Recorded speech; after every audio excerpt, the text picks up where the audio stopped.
Up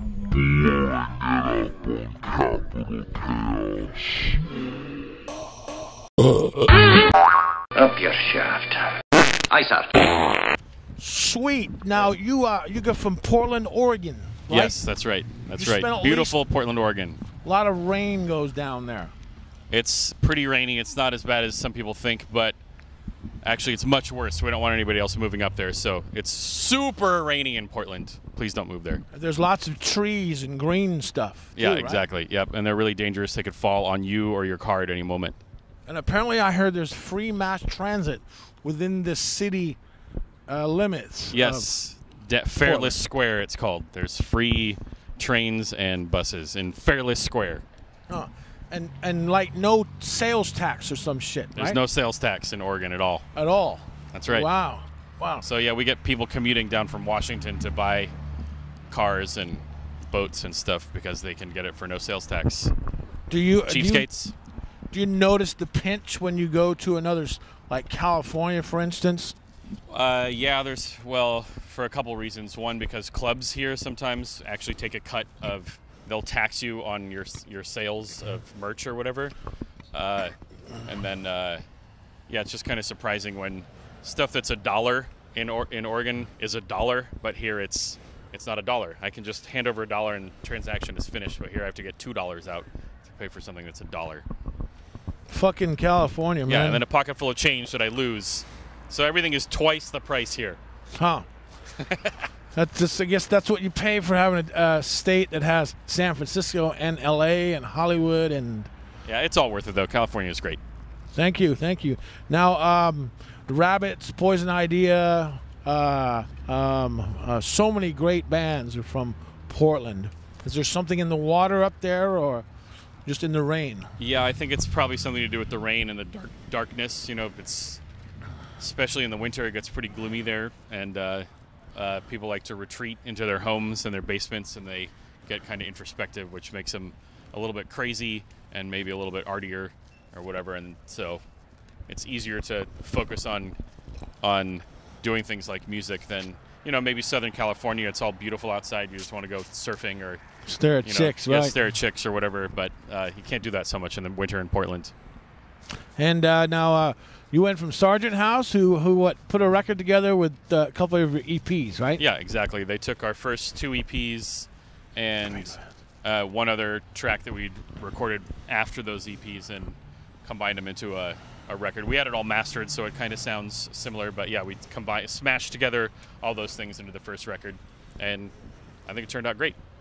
And Good Old War and Terramellos, there's some interesting artists on that particular label still. Yeah, oh yeah, for sure. And Hella, of course, right. And yeah, there's a lot of great bands on that label. Both of those are from the Sacramento area, Hella and Terramellos. Oh, I didn't realize Terramellos is from a suburb of Sacramento, Roseville. Oh, okay. Yeah, a friend of mine in Portland just did a record with Zach from Hella. Oh, wow. And I can't remember what it's called right now, but... Man, everybody is doing a record with that dude. Yeah, I guess so. Man. I'm not going to do one just to spite everybody. Yeah. You'll be like ultra hip by not doing one with him. Yeah, You'll I'll deny be ultra him. hip, exactly. You could say, I denied Zach. You'll be underground for sure. Yep. Now you're on Relapse, which is, wow. Yeah. Nile, Mastodon. Yep. Dillinger Escape Plan. Yep. Baroness. Neurosis. Black Tusk. Fuck. Yeah, it's great. Yeah, we are pretty excited. I mean, obviously really excited to be on the label. It's pretty great that Matt, who started the label back in the early 90s or something in Boulder, he moved to Portland about 3-4 years ago. So we, hang out with him, eat at his pizza shop. Oh, wow. He's an awesome guy, and it's great to have the label. They have an office in town and be able to just go and hang out with them. And it's just, I guess it's nice to have a personal relationship with your label in addition to a business one. That's what I'm trying to say. Do they still have the record store back where No. No, they haven't had the record store for a few years. Oh, shit. And they've told me why, and I always forget. By way of everything else, right? Yeah, exactly. That sucks. I had some friends from Sacramento, the Hoods. They were on Victory Records for a minute. Oh, yeah? And they said that they got to go to Chicago and just raid the warehouse. Oh, yeah. Well, I mean, we can go. They have stuff at the, the Portland office has records and CDs, and they'll, if we go in there, he'll give stuff to us. But yeah, they don't have the store like they used to. So that sucks. Still good record stores up there, or yeah, there's great record stores in Portland. There's the sort of punk hardcore record store called Discourage or something. Mississippi Records is really good for kind of more like vintagey stuff. Are they all used and new, or yeah, just mostly used, I think. But a lot of them carry like a few record stores. Fabulous Jackpot's another one that's really good. There's another one that's really great that I'm totally forgetting the name of, but I know it's up on Hawthorne Boulevard, and I'll remember later, and then I'll get really mad at myself. But yeah, a good mix of new and used stuff. They have people who work at the record stores they know what's going on, and they buy the good new records and then stock the good used ones. And a lot of them are probably musicians and touring bands, because people or at least are they're affiliated with the music world somehow. Yeah, we have Dimple Records here in Sacramento, which fucking kicks ass. Yeah, it's a new and used store, and then we have Esoteric Records. And I imagine there's one in a mall somewhere, but I don't do malls too often. Right. Like FYE or some shit. Hot Topic. Now, Chris Funk produced your new record. Yeah. From the what band was he in? From he was the in Decemberists. Yes. Yeah. Yes. Who are on 3.5-year hiatus. So. And you had somebody from the Raconteurs that mixed it. Yeah, this Vance Powell. He lives in Nashville and helped build a very fancy studio there with John McBride, Martina McBride's husband, and gets to he can do sort of like his own special, cheaper project, like budget projects with certain bands, and luckily we're one of those bands that he worked with. He works a lot with Jack White now. Is kind of like the main thing he does. So he's done Raconteurs. I think he did the Dead Weather record and some other stuff. So he was Sounds great. Great guy. Love him. Sounds great. I just listened to it before I came over. It's good stuff. There's no core at all in it. There's no. I mean, we don't really know what that is. I don't know if we're too old or if we don't pay attention to things, but I don't know what. I don't really necessarily know what the genres are anymore, and I definitely could never identify them. If somebody played me something, I would never know what to call it. But yeah, we just kind of we like a whole bunch of different kinds of music, and we just do what comes naturally, and we don't really try to. We're not trying. We don't have any kind of specific aim or whatever. So. We just play music we like, and oftentimes it's heavy and whatever. Yeah, you're not qualified to play that kind of music because you don't have any visible tattoos. And No. David and I have no tattoos at all. John and Brian have plenty of tattoos for both of us. I suspect you might have some stretched ears under that hair, Nope. but whoa. Everything is you're not totally qualified normal, to except play I am metalcore, circumcised. man. Okay, cool. And now Prehistoric Dog video really put you guys on the map. Yeah, for sure. That's a kick-ass video. Thanks. Yeah, we're actually just in the middle of.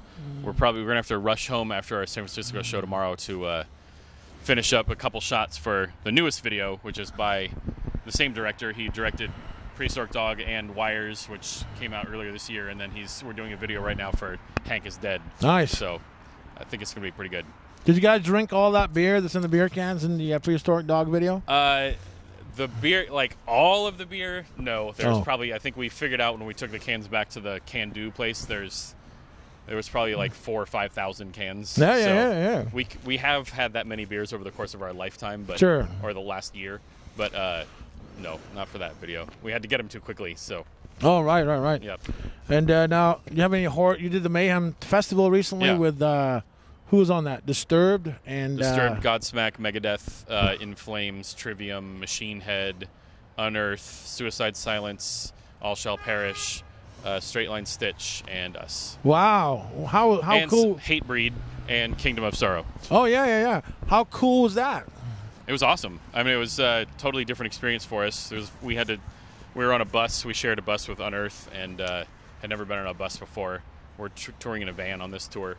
So that was, but the schedule is pretty crazy. We would get in about 8 in the morning every day, and load in started about 9 o'clock in the morning, and we were going all day until 8 or 9 at night, and then got to relax for a little while and then do it all over again. So good workout. Yeah. It was really hot. It was about, I think the average temperature for that whole tour is, I'm gonna guess, like 97 degrees. Yeah, it was a fucking hot part of the year. Yeah, for sure. Well then, cool, man. You guys are on tour with Mastodon and Dillinger Escape Plan, all former Relapse bands, and you are a Relapse band yourself. And how's this? Is it can working? When's the technology? How soon can we expect a headliner from you guys? We are talking right now to our agent, our booking agent, and our manager about trying to get out in March, probably. We're going to take, after we get home from this, it'll be middle of December, and so we're going to do some family stuff and then try to write some music in January and February. It's also kind of too cold usually to tour in those months. Yeah. So we'll go out, do a headlining thing in March. And then we're going back to Europe in April, and then hopefully do another headlining thing in maybe May or June, probably June would be my guess. Sweet. Yeah. Do you prefer upwind or downwind? I'm going to say upwind. Cool. And which member has the biggest member? I actually have no idea. Huh, you've never seen each other naked? No. Oh, okay. That's a good thing. So, and finally... Good or bad, I'm indifferent. Well, yeah, Europeans are more open to it. I think we're too old. Oh, too old. Yeah. I see. Huh. Okay. And then finally, can we expect any Lou Reed Metallica things from Red Fang? Lou Reed Metallica thing? Well, Lou Reed and Metallica have done a record together, and it's sort of, I suppose, avant-garde or just weird. Can we expect some weird stuff from y'all? I guess that, you might just consider us working with Chris Funk as already being that moment. That is right. So You're right. We've already done it. That's right. Cool. Well, thank you for your time. All right. Thank you.